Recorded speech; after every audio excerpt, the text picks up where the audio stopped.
Story 1. Vacancy light that wouldn't die. The rain had started just after I left the interstate. That hard Appalachian rain that comes down in sheets, swallowing your headlights.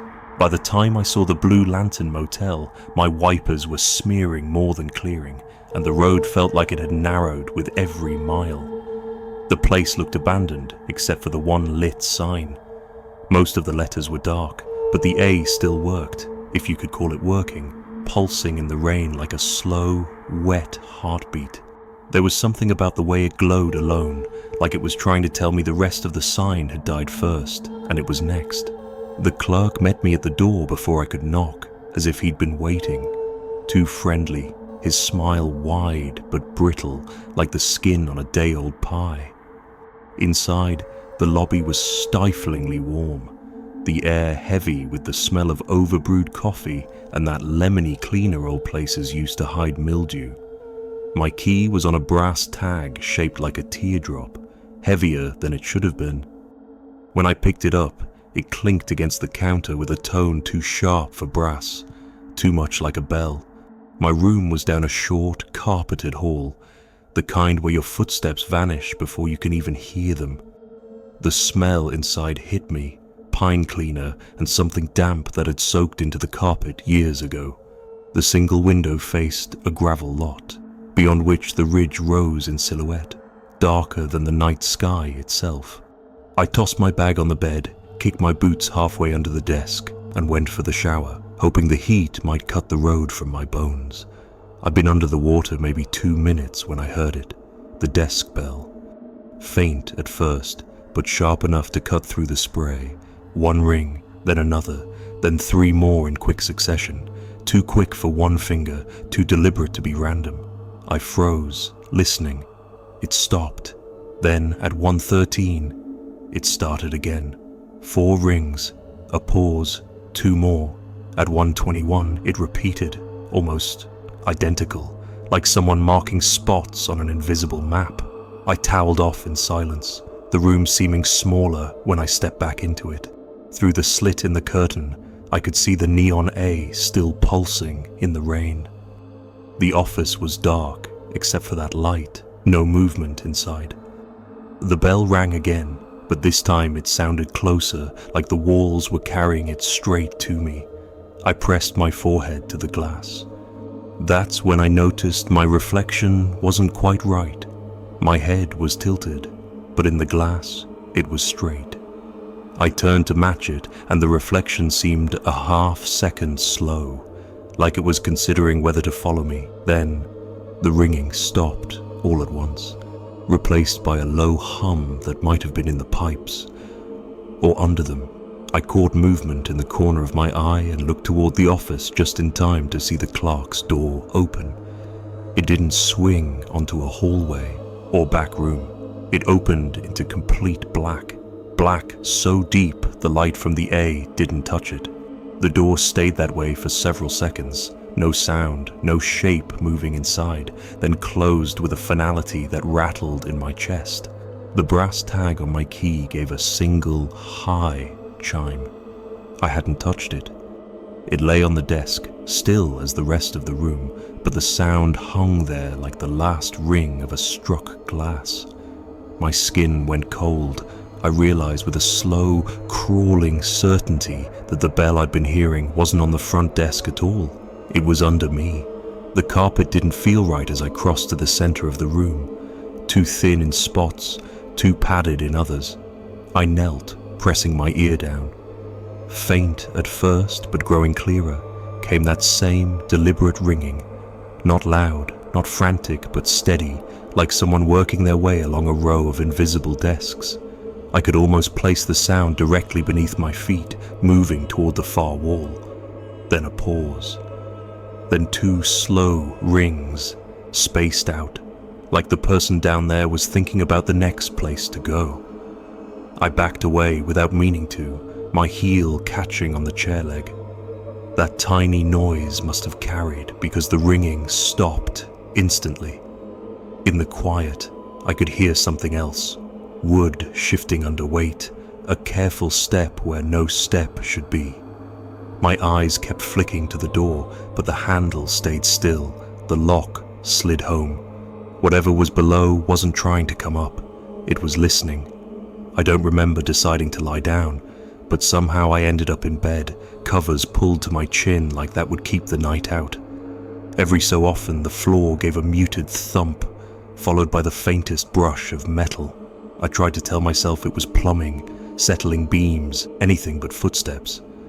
But at some point I realized the sound wasn't moving randomly anymore. It was circling, slow and even, tracing the outline of my room. I must have drifted because I woke to quiet, the kind that presses on your ears until you can hear your own heartbeat. I sat up and found the brass tag gone from the desk. It was lying on the floor at the foot of the bed, turned so the number faced the ceiling. I didn't touch it. I watched it for what felt like an hour, waiting for it to chime again. It didn't. When I checked out the next morning, the clerk looked at me the same way he had when I arrived, smiling without warmth, as though he already knew how my night had gone. I asked him, casual as I could, if there was a basement under my room. He took the key from my hand, the brass tag swinging, and said, "No basement." But he didn't look at me when he said it, and I could swear as he turned, I heard a single bell ring from somewhere deep under the floor. Story 2, room with the bolted mirror. The Mountain Inn sat high on a slope above a coal town where the porch lights never went dark, even in the rain.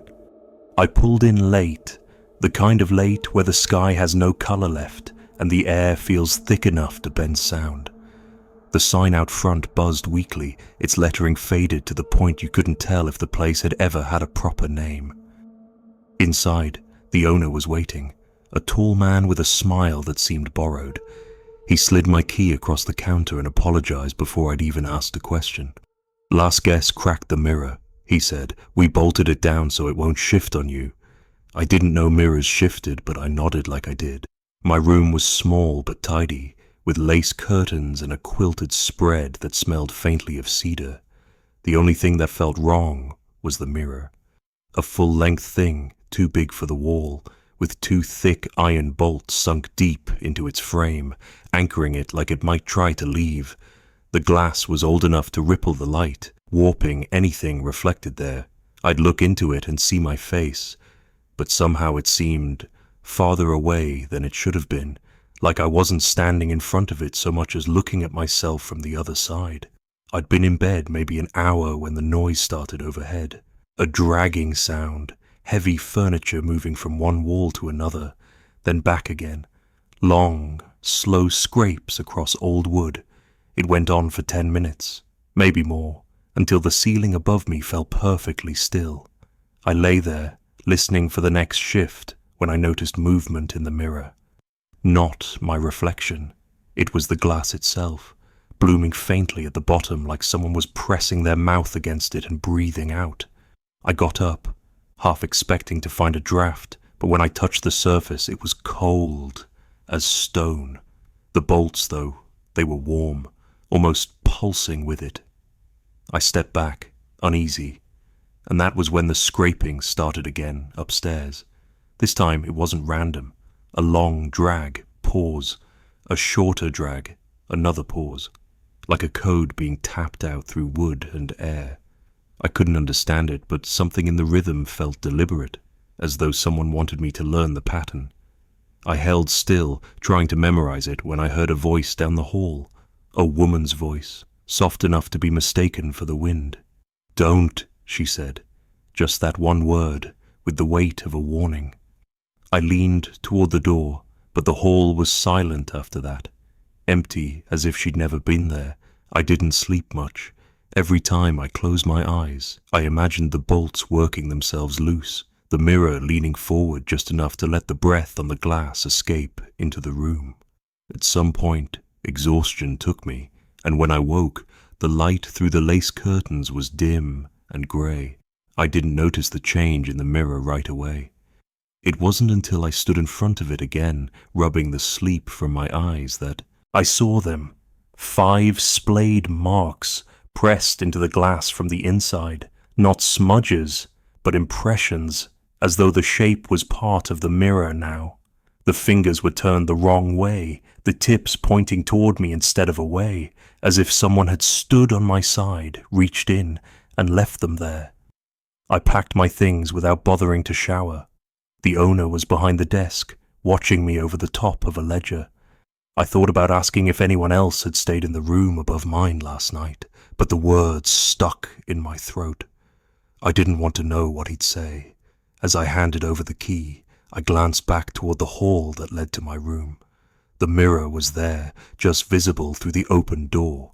It looked the same as before, anchored, rippled, still. But I knew those marks would stay. I knew because, even from the lobby, I could feel the bolts radiating their strange warmth, like they were holding something in place that was still breathing, still waiting for the right moment to move again. Story 3. Ice Machine. At the far end. They put me at the last door, 100 feet from anything, with the ice machine rattling in the alcove like an engine that never decided whether to start. Early spring had the mountains coughing up fog in sheets. It rolled across the parking lot and swallowed trucks one headlight at a time, so you saw a glow, then nothing, then a shape you didn't trust. I was in town for a friend's wake, the kind where the church basement coffee tastes like a tire, and folks stand with their hands on each other's shoulders a second longer than usual. He'd gone into the river after a night that wasn't kind to him, and the river kept him long enough to change his face. The family asked me for fish. Cold ones, something he'd always wanted for his send-off. That's why I kept walking that hallway, cooler open, bag crinkling like a poor substitute for grief. The hall smelled like bleach, fought a losing war with river mud. Somewhere behind the ice alcove, a laundry room leaked. Steady drip you started to hear even when it stopped. The camera bubble over the alcove was dead, its little red light nothing but dust. I told myself that meant privacy. I told myself a lot of things in that place. On my first trip, the machine worked fine. The clack and tremor, the flood of cubes like broken teeth into a paper cup. I dumped them into the bag and brought them back to the room. On the second trip, the floor felt like it sloped a different direction, as if the building had shifted its weight to lean against the mountain. I kept my eyes on the laminate tiles and tried not to count them. Counting gives shape to things you shouldn't make shapes out of. The third trip, the machine coughed up a cube with something brown sealed inside, trapped like a moth in amber. I held it to the buzzing light, squinting. It could have been a leaf tip or a sliver of bark. It could have been a piece of someone's coat lining. I told myself it was trash that got into the waterline, because a man who's sleeping at the far end of a motel shouldn't ask the wrong questions of a machine that lives there year-round.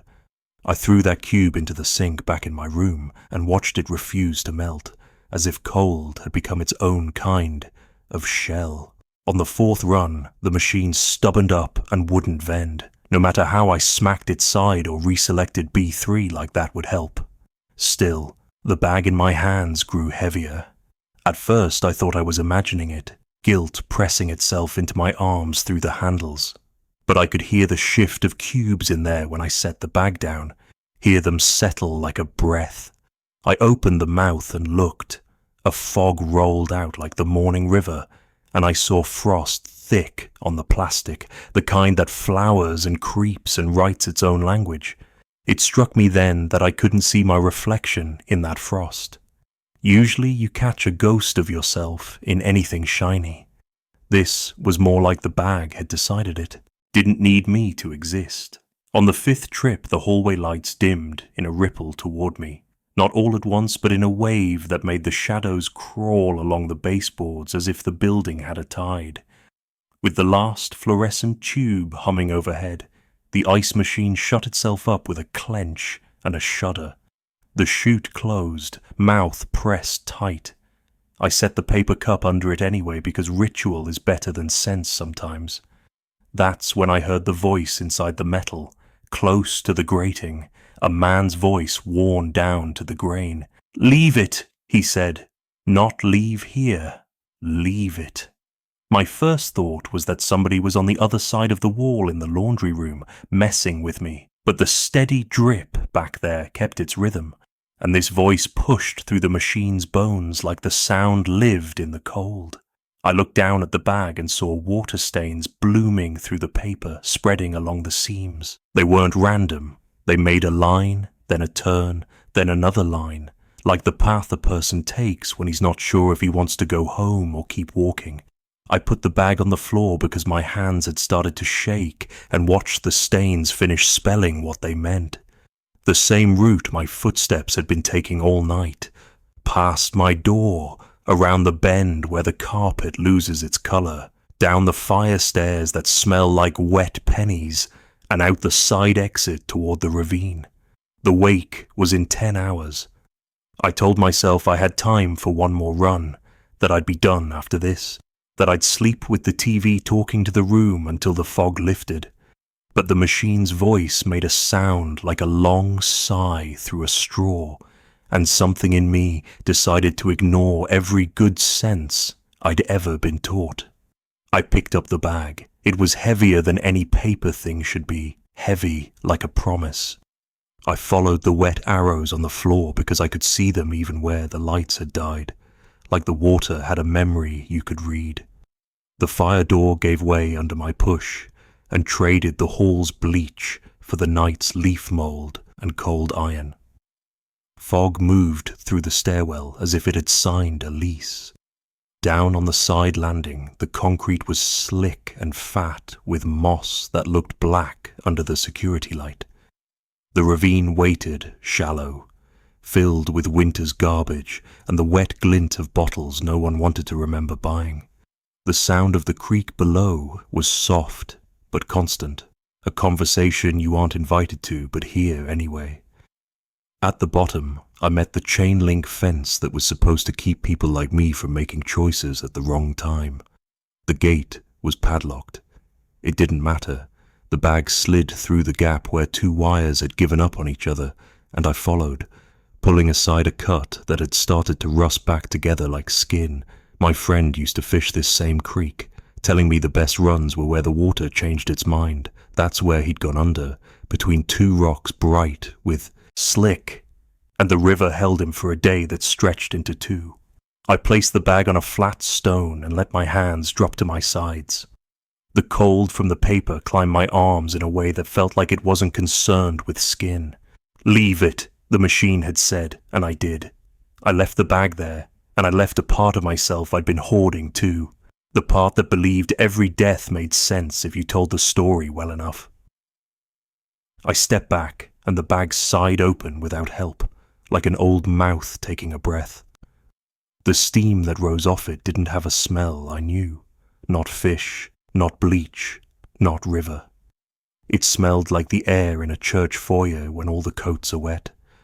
It smelled like a last argument. The cubes inside were clear, but they held shapes, not objects, more like distances. A porch light too far to reach. A truck mirror filled with fog, a face you almost recognize at a gas station 30 miles from home. I don't know how long I stood there listening to the creek speak its words against the rock. Long enough, I guess, for the paper to give up and slide what was left into the current. The bag didn't go far. It bumped against a snag and turned in place, slow as a decision. The frost on the plastic wrote a new line and then smudged itself out with water. My phone buzzed in my pocket, a text from someone asking if I could sit with the family early to greet folks. I typed yes with a thumb that didn't feel like it belonged to me. When I looked up, the fog had shifted, and I could see the back corner of the motel where my room's blinds had misaligned, leaving a single angled eye of light. Something moved across that slit. Maybe it was my own shadow, delayed by a night that wasn't finished with me. On the way back in, the hallway dried itself behind me. The wet footprints closing like a wound you can't prove was there. The ice machine rattled once, and then went quiet, content as an animal fed. I set the cooler by the door and sat on the bed without turning on the TV. The bag was gone. The creek had what it wanted. And the voice, had stopped. Somewhere behind the machine, the steady drip counted down to morning. I slept in pieces and woke before the sun, half expecting to find the camera's red light revived and watching me. It wasn't. In the lobby, the clerk handed me coffee like he'd been waiting up. "Fog'll burn off," he said, and it did later for everyone else. But sometimes when I open my freezer at home, frost writes a quick line and then melts blank. And the cold that breathes out is not the kind you buy with quarters. It tastes like a creek that learned my name and is being patient about using it. Story 4. Night Auditors. Quiet knock pattern. The first thing I noticed about the night auditor was the way she held the pen, both hands wrapped around it like a prayer candle, steady and upright, while the wind hustled leaves down the lot outside and pressed them flat against the glass. She was thin in that Appalachian way that doesn't read as fragile so much as efficient, every spare thing in her tucked away for later. And when I asked if the storm was liable to turn mean, she didn't look up, just said, "Just wind," like she'd already decided which fears were worth inventory. The lobby smelled of old coffee and damp carpet, that church basement blend you get in mountain places that never quite dry out after a whole season of rain. She slid a ledger toward me instead of an electronic pad, actual paper with a slight sheen where countless palms had rested, and I wrote my name in a rectangle too small for it. Her finger followed the line as if to check it would stay put. I took the key and walked the infirm fluorescent hallway to my room, counting ice machine rumbles and the small electric buzz above the exit signs, the inn breathing through its own wiring. The storm kept worrying the siding, and when the power went at 2:30, it was as neat and complete as a breath held and not returned. Emergency lights popped on in a weak hospital color that made the wallpaper seams show like old scars, and the quiet that followed was loud enough to learn. That's when the knocking began. 3 quick, 1 slow, a pause wide enough for a person to make a decision. It wasn't loud, not hostile, a courteous little pattern like a memory of the coal tipple siren we grew up on, scaled down for hallways and human doors. I lay there waiting for it to pick a direction, and it did, walking the building like a person who knew exactly how many steps between thresholds. At each stop, after the rhythm, there came the soft rasp of someone steadying themselves on the jamb. That sound moved closer, and I could feel the knocks through the mattress first, more than hear them, the way a train feels in your ribs before it rounds the bend. I put my ear to the wood. The jam was cold and damp as a root. The knocks reached the room beside mine and stopped one short of me, the way an apologetic wave stops short of a touch. "I'm good," I said without thinking, and in our hills that sentence means I'm scared enough to know it. The knock didn't come. What came was a weight against the bottom of my door and the faint drag of cardboard on tile, and then the ledger, how it had left the desk, I didn't know, slid under the gap, page first, as if the floor had a slope I'd never noticed. I stared at the book because it didn't make sense to watch the door for something smaller than paper when the storm was busy pushing the whole building a half-inch off square. The ledger was open to a list of names, a neat column of travelers, none of whom had any business, knowing each other, and every one of them shared the same checkout date written tight and tidy by the same hand. The last line was blank, but when I angled the page toward the emergency light's exhausted glow, I saw a faint impression in the paper, the ghost of a name written, then lifted, like a sticker you peel and place elsewhere. I flipped the page and found a map of the hallway sketched in pencil dark enough to shine, little crosses inked at certain doors. Mine had a cross, a firm pressed X with a dot at the center as if the pencil had hesitated there. Farther down, 2 crosses side by side were half erased into grey smudge, and one door had a circle instead, a circle with a small notch cut out like the mouth of a fish. The knocks moved again, now away from me, ticking toward the vending alcove and then flowing up the back stair, the rhythm smearing for a second where the carpet gave way to bare concrete and then recovering itself, polite as ever. I waited for the generator that never kicked on. The building felt like a held breath, and I stood barefoot because I was afraid my steps would speak if I put on shoes. From somewhere above, metal tapped, an old vent answering the wind. I carried the ledger to the window and palmed the curtain aside. Down the slope, the coal town was doing what coal towns do in storms. Porch lights were on, though no one stood under them, and one street lamp flickered in a pattern that could have been Morse code or just tired wiring. I thought about the auditor at the desk, about her eyes never leaving the paper, and I had the sudden childish conviction that if I walked to the lobby, I would find the pen upright in the ledger and everything else absent, as if she had been copied out of the place and left only the tool that contained her attention. The knock pattern descended the back stair again, slower now, as if balancing a tray of unseen weight. It came down my hall but stopped 2 doors past me and held there so long the pause became its own kind of message. I knelt and put my ear to the seam at the floor and heard the small, dry sound of a page turned by a cautious thumb. Heat rose off the ledger like a person had just closed their hand on it, and I opened to the map and marked with the tip of my nail the last place I'd heard the knocks. When they started again, I followed, because there are moments in these mountains when staying put and stepping out feel equally unsafe, and you pick the fear that asks you to move. The emergency lights made the carpet look underwater, grey-green and wavering, and I passed the door 2 down from me, the one with the long pause, and caught the smell that came through the crack where the latch hadn't taken. Something like a new plastic shower curtain and something like nails. "Don't," someone said from inside, the soft kind of don't you use for a child with their hand near a stove. I turned anyway and asked if they were all right, and the answer was a silence that had nothing defensive in it, only a practiced stillness, the way hunters hold a shape their bodies can barely maintain. The knocks went on, 3 quick, 1 slow, pause, and I trailed them to the vending alcove. There, the pattern stopped.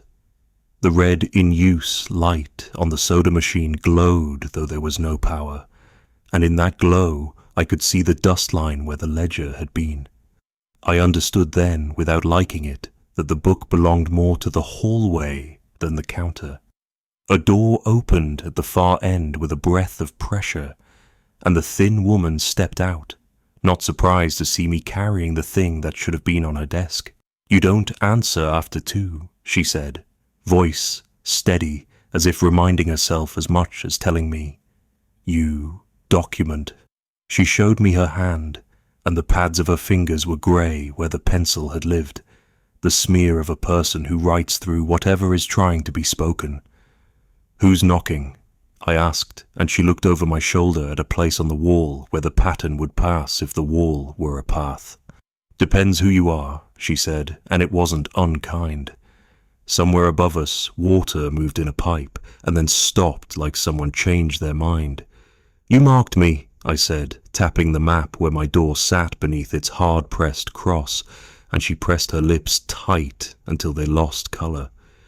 "We mark doors the wind favours," she said. "It helps later." "Helps what?" I asked, and the storm pressed its palm against the building with enough force to make the exit sign creak. She didn't answer. The knocks began again, nearer, the polite rhythm leaning into insistence, and I wanted to say the words that kept climbing into my throat. I'm good, I am not. But she reached past the ledger and touched the place where my name should have been and wasn't. Her finger rested there like a promise uncashed. The pattern stopped 1 room short of mine and waited, and in the waiting I understood what the faint impression on the page meant. Someone had written my name and then lifted it back off, as if to say there was still a chance to put it somewhere else. The emergency lights flickered once, twice, and in the thin wash between pulses I saw the corridor's crosses reappear on the carpet itself. a darkness pressed into nap by countless feet. I carried the book back to my door because returning something is a way to bargain with a night that doesn't owe you conversation. The ledger slid under without complaint when I nudged it forward, a practiced motion, and my door stayed shut through the last set of knocks.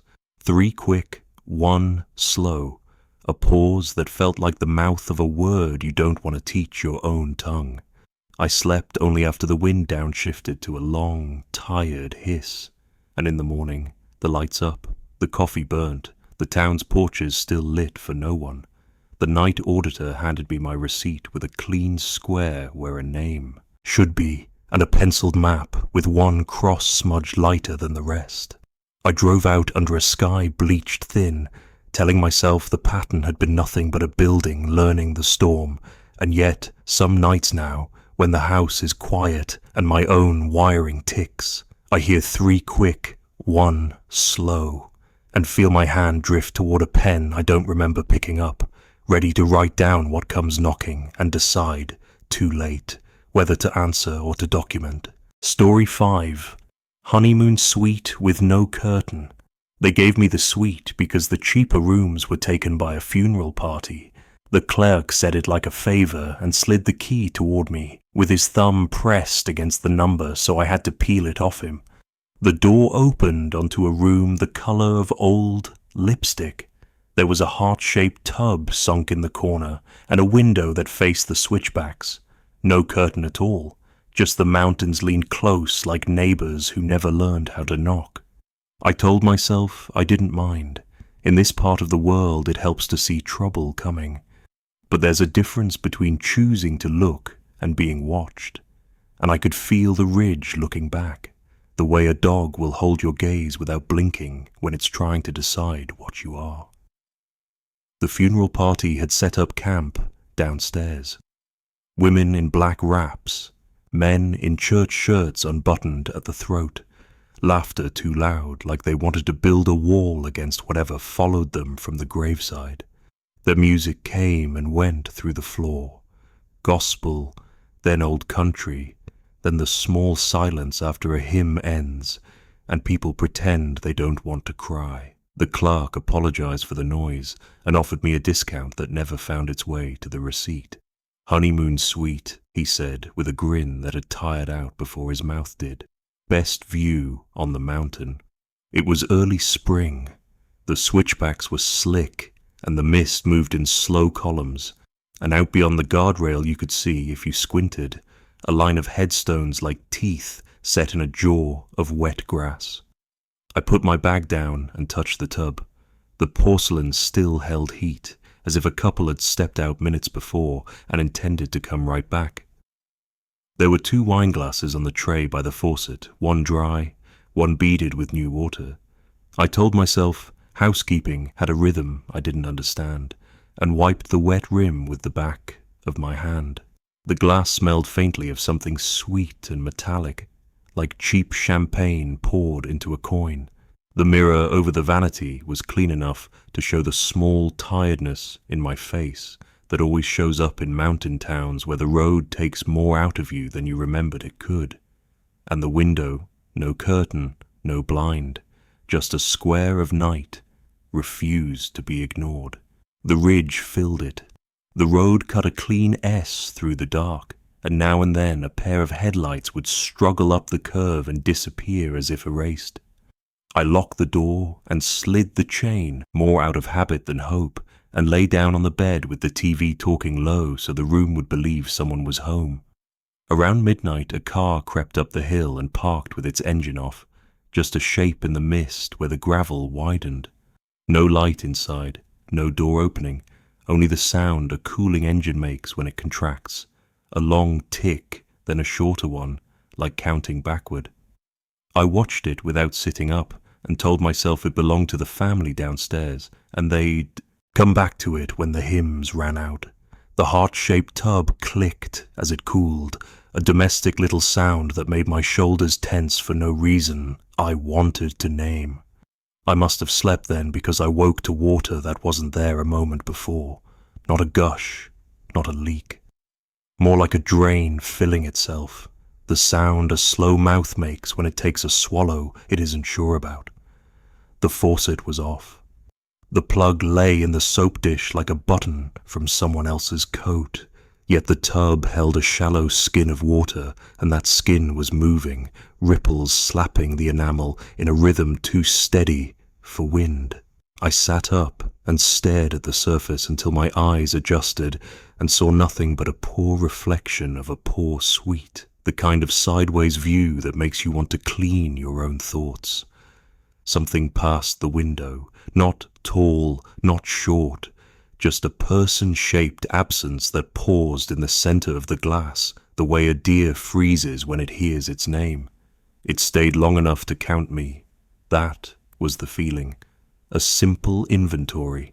It moved on, and the mist filled the shape where it had been, knitting the outline back into night. The chain on the door lay on the carpet like a bracelet dropped in a hurry. I hadn't heard it slide off. I hadn't heard the door open or close. The knob gave a small metallic click, like a throat cleared by someone who doesn't want to be impolite. I went to it and found the lock still turned, the chain hook still latched to the frame, though the chain itself had slipped free and fallen. I put it back in place and stood with my ear to the wood, like a kid afraid of thunder. When I turned around, the window showed me something the mirror did not. In the mirror, the bed was empty. In the glass, it wasn't. In the glass, a shape lay where my body should have been, the void of a person against the bedspread, a dent that never rose. I stepped to the window, then to the mirror, then back again, like I could catch the trick at a bad angle. The mountain offered me nothing but itself. Trees stitched into a seam, the black throat of the road, the slight breath of fog as it moved through the guardrail's missing posts. The TV mumbled something about weather in counties I didn't live in. Downstairs, a voice began a hymn I knew well enough to hum and then broke into a laugh that wasn't cruel, just tired. I told myself to sleep. Sleep, you're making patterns from noise. And made it as far as the edge of the bed before the water sighed again. This time the tub wasn't full enough to move. The sound was not of water at all. It was cloth pulled through water. I went to the bathroom and found the plug in the drain I knew I hadn't touched. And the chain on it hummed the way metal will when it's chilled too fast. On the rim sat one of the wine glasses, now set upside down as if to dry, though I hadn't moved it. A ring on the porcelain marked where it had rested before, and next to that ring were two faint half-moons, like someone had leaned their fingers there to steady themselves.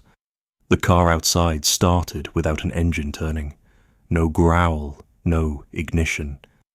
It simply became soundful again, the way a refrigerator comes to life and you realize you had gone deaf in its quiet. Headlights stayed dark. The shape remained a shape. I turned off the TV because the voices had become a layer I couldn't hear through and stood at the window, palms against the cool glass. My reflection met me, dim, flattened, but behind it, the bed still held a darker place where a person might be if the room had two occupants and one of them didn't care for mirrors. I'm not proud of how long I stood like that, bargaining with a pane of glass. I told myself to pull the bed away from the window, to drag the dresser in front of the door, to find a sheet, any kind of curtain, to alter the room so it would match what my head needed. But there's a kind of courtesy that's born into people up here. You don't rearrange someone else's house, even if you're scared. You leave things where you found them and hope they do the same for you. Sometime close to 3, the funeral party went quiet all at once, the way a conversation dies when the sentence everyone is avoiding arrives. The building settled, a long ribbed breath through the heat vents, and something touched the other side of the window. Not a hand, more like the idea of a hand, the patchy fog of breath where there shouldn't have been any, right at the height where mine would be if I stood outside looking in. I put my palm to it. Cold soaked my skin like it had time to spend. I thought of the car, the champagne-smelling glass, the tub holding heat from strangers long gone, and a story my grandmother used to tell about reflections. That if you stared too hard, the version of you in the glass would learn the way back faster than you'd learn how to hold the door. By dawn, the fog loosened its fist, and the mountains let go of the road. The car down the hill was gone, leaving only 2 dry ellipses on the gravel where tires had pressed water down. The chain held. The door stayed dumb as wood. I took a quick shower that never warmed, and left the towel where it fell, because the room did not feel like a place that took kindly to memory being folded neatly. At the desk, the clerk slid my receipt across with a pen mark where a discount might have been. He asked if I'd enjoyed the view, and I said I'd kept it from enjoying me back. He laughed like that was a normal answer, and maybe here it was. I drove away slow, letting the switchbacks decide my speed. When I came to the pull-off by the wide curve, I stopped and looked back at the building. The honeymoon window glowed with the rectangle of a morning TV, like a mouth talking without a body. I could see myself in it the way you see the shine of your own windshield reflected in another car's glass. Except this time, the shadow in the bed had the courtesy to sit up. It turned its head toward the road as if counting cars, and then it lay back down as if I were already gone. I kept driving because there's a kind of leaving that has to be done in one pass. But now and then, when a room at home feels too open and the night presses the window into a mirror, I let my reflection blur until I'm not sure which side I'm on. That's when I pull the curtains quick, not to keep the view out, but to make certain I don't step into the wrong night and find there's no way back that looks like me. Story 6, Key Drop Box. Full of names. They told me to use the key drop if I came back late, and the clerk said it like a blessing and a warning both. Just feed the room number inside. Sliding my key across the counter the way church folks pass the plate. Slow enough for you to think about what you're giving up. The drop box was bolted to the wall by the register, a wooden face gone pumpkin soft with age, the slot split like a mouth that had learned to keep secrets.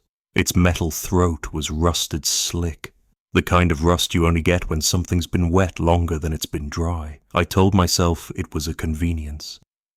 In these mountains, people like to keep the front door closed after midnight. They trust wood more than they trust faces they don't know. I couldn't sleep. The room smelled of heater dust and last winter, and the ridge pressed its weight into the window, the way a big hand will test a door before it bothers to open it. Rain walked the eaves in a slow circuit. Around 12:40, I started hearing metal whispering in the lobby, little touches, keys brushing keys. A sound like distant rain on tin roofs strung down a hollow. It came and went, not frantic, more like a conversation folks have in a funeral parking lot when they think the family's not listening. I put on my boots without socks and went down because sometimes you'd rather meet a noise than let it sit outside your door learning your breathing. The lobby lamp was off. Moonlight pushed through the glass like a body trying to leave. My reflection in the door did what I wouldn't. It leaned into the night and looked easy about it. The register sat with its drawer open to an exact little gap, polite as a yawn you're saving for when the pastor looks away.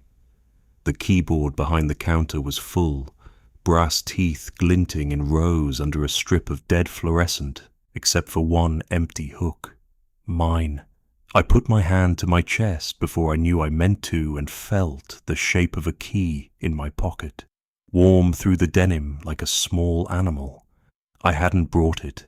I had set it on the nightstand upstairs beside my wallet and the folded paper from the wake schedule I still couldn't bear to throw out. The drop box swelled and creaked when the building took a breath.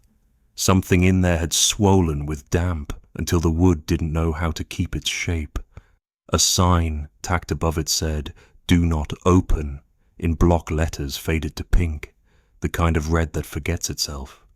I stood a minute and listened to the rain, trying to decide whether to quit. Then I put my fingers under the lip and pulled. It gave way like a stubborn mouth, finally letting a word out. Inside, I didn't find keys. I found paper, hundreds of little squares folded down to fingernail size, damp as leaves and the same colors, brown, green-black, a few with the pale look of mushrooms that never see sun. I scooped a handful, and the smell that rose was not lobby smell. It was creek bank and basement and the breath of coats that haven't been taken from a closet since the person who wore them stopped meaning to. Each slip carried a name, careful or careless, depending on the hand, a room number, and one other word, always the same, late. Some had dates on them gone soft into the paper like bruises healing to yellow. A few were so old the pencil had spread until letters became a fog that still meant something if you were patient. I told myself I was only looking for mine to prove it wasn't there.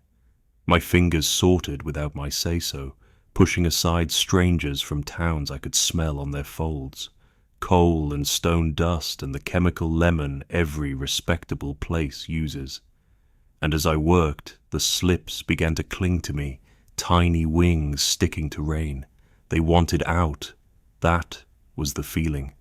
They wanted air they could name. From the hallway came a sound that made the skin on my forearms tighten, not with terror exactly, but with recognition. It was a soft cascade of metal, gentle enough to be kind if kindness could be made of brass, every door unlatching at once, not flinging open, not a rush, just that easy sigh of a bolt stepping back from its work. I turned to see the corridor and found it darker than a hallway should be, the emergency light above the exit humming like a bee too tired to sting. Nothing moved. The lobby clock ticked like it was teaching itself to keep time. I looked back to the board and watched another hook go empty and then fill itself with nothing, the neatness of a slot where something used to live. The clerk's chair turned a careful inch and settled without anybody in it, as if a person had just stood and the cushion refused to admit it was alone. I didn't like the way my name felt in my mouth just then, so I spoke my friend's instead, the one whose wake I'd come down for, held in the church basement with coffee you could stand a spoon in. He had been a late person all his life, late to clock in, late to call back, late to stop when the river asked him to. Saying his name felt like throwing a rope at the dark and hoping it would find a post. The drop box thunked like something shifting its weight to listen. I unfolded a slip at random and read late in a careful schoolchild hand, the kind of hand that belongs to someone who wants to be forgiven before they're even blamed. The room number matched mine, but the name did not. The paper was older than me. I folded it back down and it stuck to my thumb, reluctant to be paper again. "You all right there?" a voice asked, and I flinched so hard the box mouth snapped shut on my wrist. The clerk stood at the edge of the glow from the back room. He was young the way some mountain men are young until they turn old overnight. His face both before and after. He didn't come closer. He looked at my hand caught in the wooden mouth and winced like he felt it. "Box swells in wet," he said. "Folks get curious." I pulled free. The skin had a shallow tooth mark and the kind of splinter. "That doesn't hurt yet." "What's with the papers?" I asked. He rubbed his thumb over his palm like he was trying to remember a callus. "When somebody's coming in late, they used to write it down for me," he said. "Helps me stay awake. Helps me know who belongs." "Decades worth?" I said, and he shrugged one shoulder, a motion as old as the hills. "Nobody ever thinks it'll be them," he said. "Then it is." We stood there with the rain deciding to stop, and the doors down the hall resting on their latches like dogs waiting to hear which way a man will step. He saw me touch my pocket as if to make sure I still had what I already knew I had. "You can keep it," he said, and for a second I didn't know if he meant the splinter or the key or the knowledge that my name might crumple small enough to live with the others. "I left it upstairs," I said, because saying it out loud made the night pick a side. He looked past me at the exit sign and did not nod. The chair gave another slow turn and the register drawer inched open like a mouth practicing a smile it didn't feel. I carried the handful of slips to the counter to put them down and found I couldn't. They adhered. I had to peel them off one by one, and each let go with the soft sound of tape lifted from a photograph. Underneath my palm, the wood was cool, dry, not any ghost story's version of warm. I stacked the papers, and the stack listed, ready to fall. "If I feed mine in," I said, and he didn't answer. He tapped the empty hook instead with the pad of his finger. The sound was small, but it travelled. Doors down the hall clicked once in unison, a reminder to themselves. Water somewhere made a decision and ran in a short, decisive thread. I put the slips back in the box and closed its mouth and pressed my hand on it until the hinges remembered they were supposed to hold. In my pocket, the key lay heavy and civil, the way a coin feels when you plan to spend it on someone else. I went back upstairs and found my nightstand naked except for the wake schedule. The impression where the key had been was still in the wood, as if a small weight can leave a memory in grain. I locked my door and set the chain and slept with my boots on, which is a thing I haven't done since the year I thought the ridge behind my house might walk. Morning came thin and apologetic. The lobby lamp was on. The board was full to brass except for one hook that wasn't empty or occupied so much as undecided. The clerk nodded, like we talked about weather and nothing else. I handed him the key from my pocket and he reached for it and missed by a hair, like the space it took up had shifted a fraction to the left. On the drive out, the road held the tires like hands too tired to cling. I told myself I'd made patterns out of noise, but sometimes, in my own kitchen, I'll find a little paper square stuck to the bottom of a coffee mug, soft and green as creek shade, with my name, and my address and that one simple word written small enough to pass through any slot in the world, late, and when I peel it off, it makes that soft sound like leaving, and all the doors in my house seem to remember how easily a latch can sigh. Story 7. Banquet hall without any guests. The old rail-inn sat 2 streets above the tracks, a brick hulk whose windows glared even when the sun was out. I checked in on a Tuesday night when the air had that late fall bite, the kind that makes metal smell sharper. The clerk was the sort of man who made words feel like coins he didn't want to spend, answering questions without ever offering a second sentence. When I asked about the Wi-Fi, he gestured vaguely down the hall. "Better in the banquet room," he said, like it was a matter of fact, not suggestion. He didn't mention whether I was supposed to have a reason to be there. The door was unlocked. Inside, the fluorescent lights hummed the way hornets do when they're somewhere you can't see, steady enough to feel in your jaw. The smell was of old carpet and coffee that had been brewed in metal and forgotten. Long folding tables ran the length of the room, each one dressed in a thin cloth, mismatched plates at each setting. Every fork lay tines down, handles pointing away from the chairs, the kind of arrangement you don't see unless it's meant to mean something. The head table was the strangest of all. No chairs behind it, only a podium facing the wall instead of the room. I walked up to it, phone in hand, and lit the wall. The wallpaper was pale green under the yellowed light, and where the podium's shadow fell, the paper was covered in small, even scores. Hundreds of tiny vertical lines grouped and crossed in sets of 5. I'd seen that kind of mark before, scratched into wood beams in old mining shacks, tally marks, counting days. Or people, the far exit stood open, letting a damp wind slide in from an alley of wet brick. Kudzu covered the walls and roofline on either side, the leaves trembling as if something breathed beneath them. I could hear the tracks faintly, the slow grumble of a freight train moving in the dark. I stayed where the light could still reach me, scrolling for a bar of service. The signal drifting in and out. That's when the first chair shifted, just a small scrape of wood on linoleum far down the table. Then another, closer, not dragged in a hurry, not pulled out for sitting, but settled, adjusted, making space for something I couldn't see. The sound came again, scattered around the room, chairs turning not toward the tables but toward me. It wasn't until the fifth or sixth movement that I realized they weren't circling in a wide loop. They were drawing inward, a slow funnel, closing toward the podium. I told myself it was the building settling, old furniture reacting to the damp. But I could feel the air moving differently now, the space behind me shrinking in ways I didn't want to measure. I stepped toward the podium, maybe because it felt like the only fixed thing left in the room. On the floor beneath it was a stack of programs, the edges curled with age and damp. Each one was for a memorial service, though the name printed on the front meant nothing to me. They all carried the same date, but where the year should have been, the space was blank.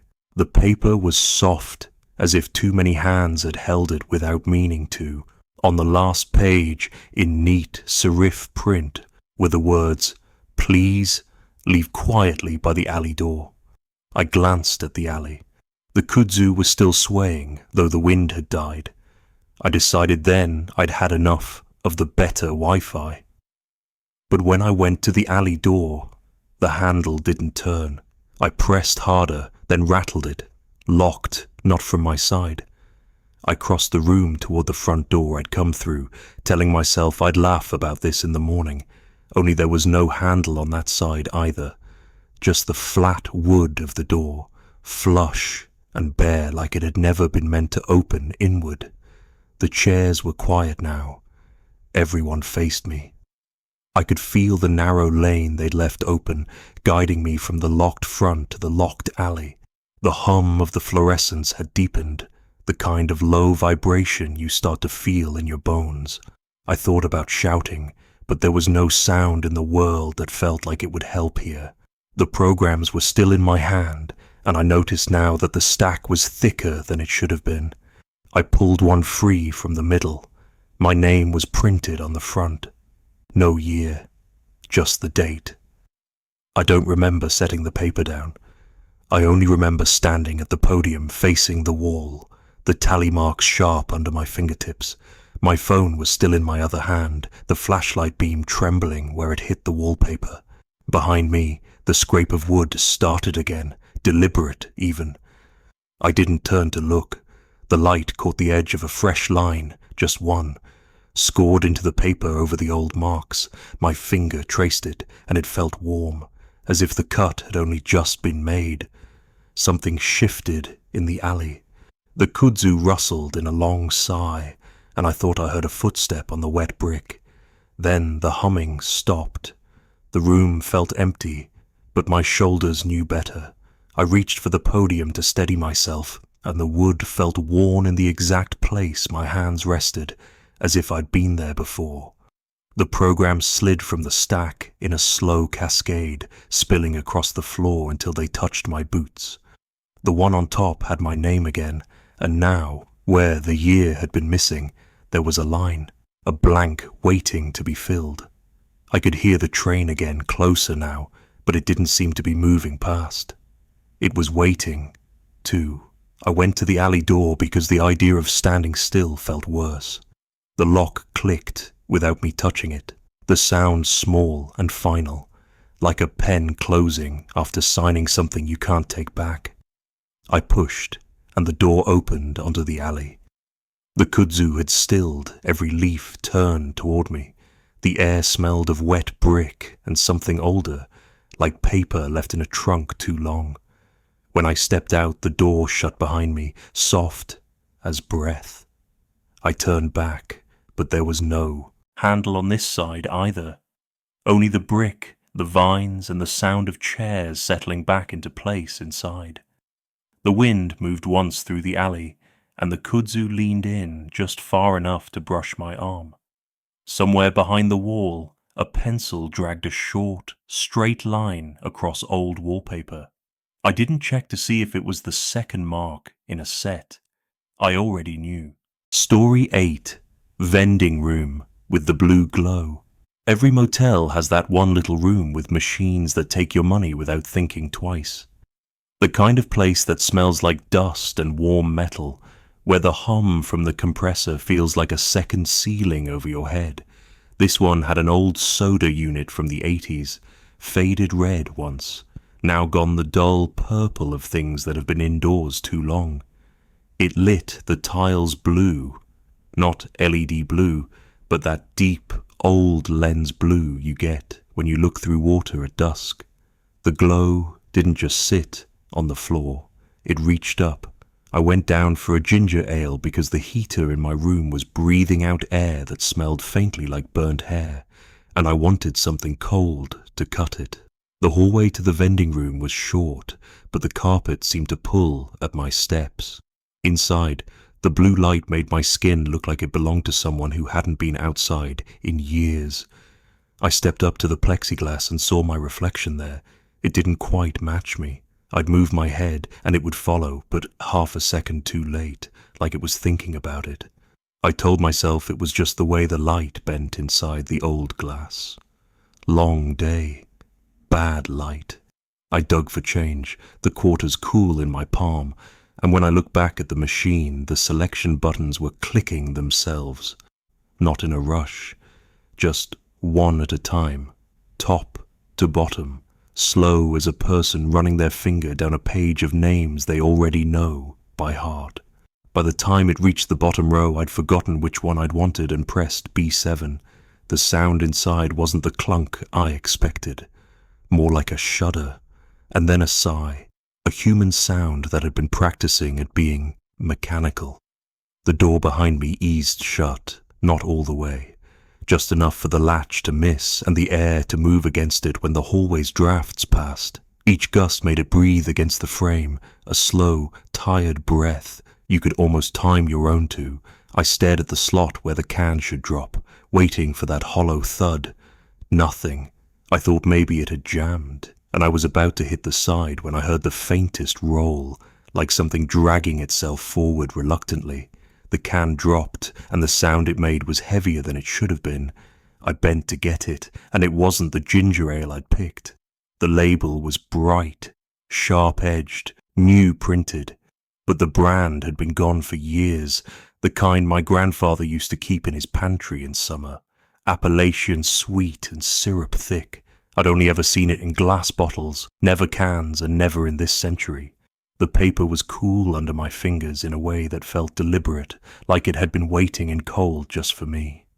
Around the middle of the can was a sticker, white, clean, and printed in a font I'd only ever seen on court envelopes.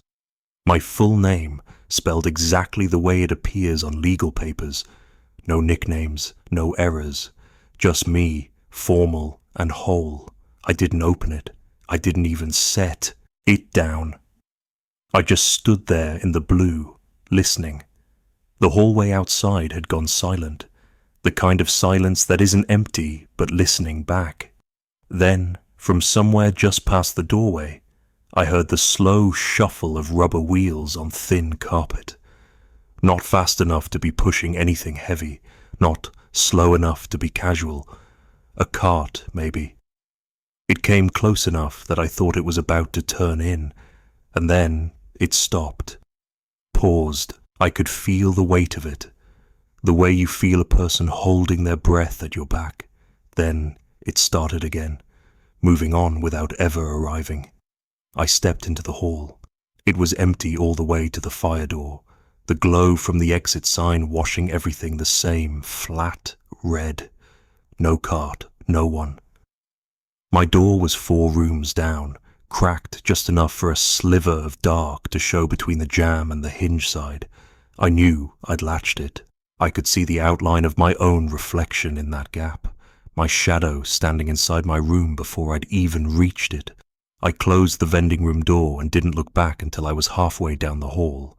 Inside my room, the heater was off, though I hadn't touched it. The air was colder, damp like the inside of a cooler that's been drained but not dried. I set the can on the desk, and it left a wet ring on the laminate even though I'd barely touched it. I thought about throwing it out, but the trash can under the desk seemed too far down, too final. I told myself I'd leave it when I checked out. I turned the TV on for sound and lay back, but the volume didn't cover the faint click of metal from the hall, spaced out like someone trying each door handle one by one. At some point, I must have drifted. When I opened my eyes again, the can was on the nightstand. I hadn't moved it. Condensation had pooled beneath it, seeping into the wood veneer in a shape not round but long, like something had been lying there beside me. I reached for it, but it was warmer now, as if the cold had moved somewhere else. The sticker was still there, but the ink of my name had run slightly, the letters bleeding toward each other. Not much, just enough that it looked softer. Closer, I set it back down and left it there the rest of the night. The cart's wheels passed my door again in the small hours, shuffling, pausing, and moving on. By morning, the can was gone.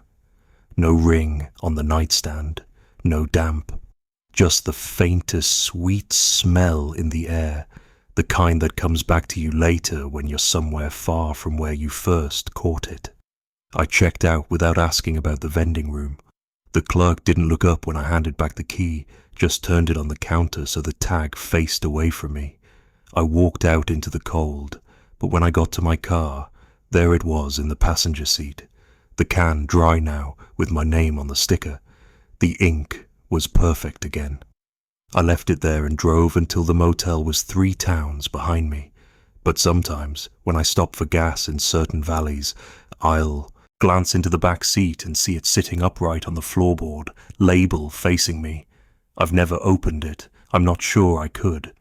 And lately, I've started to notice that the letters on my name don't look exactly like they used to.